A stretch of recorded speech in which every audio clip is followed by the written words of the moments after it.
You own nothing and you're happy. They own everything, but you're oblivious to that.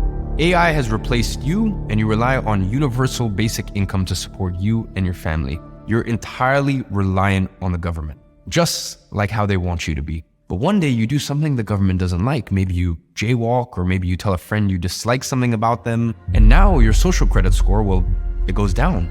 And now you can't get approved for your next rental agreement. And your electric car will only function for a few hours during the day. And because you've been a bad little slave, your money can only be spent on necessities. No nice things for bad slaves. And the puppet masters are only able to have that level of control because they know everything about you. They can only control where and how you spend the money they give you because it's programmable. Not only that, they will force you to spend it, otherwise inflation will just eat it away. You see, your CBDC account will have a negative interest rate, forcing you to spend artificially, inflating the economy.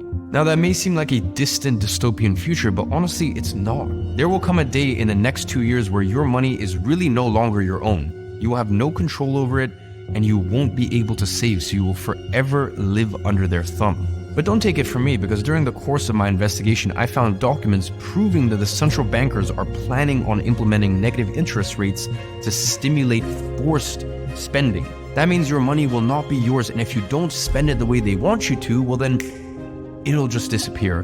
Why? Because the puppet masters don't want you to save.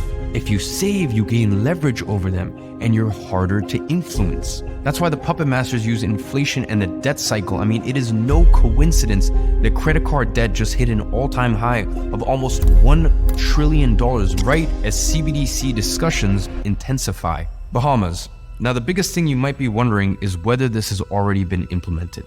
And it has. You see, the island nation of Bahamas was the first to introduce CBDCs, but luckily their experience offers us some hope, but also shows us how blatant the puppet masters are with their motives. The IMF and its counterpart, the WEF, posted a video on the Bahamas and the world's first digital currency.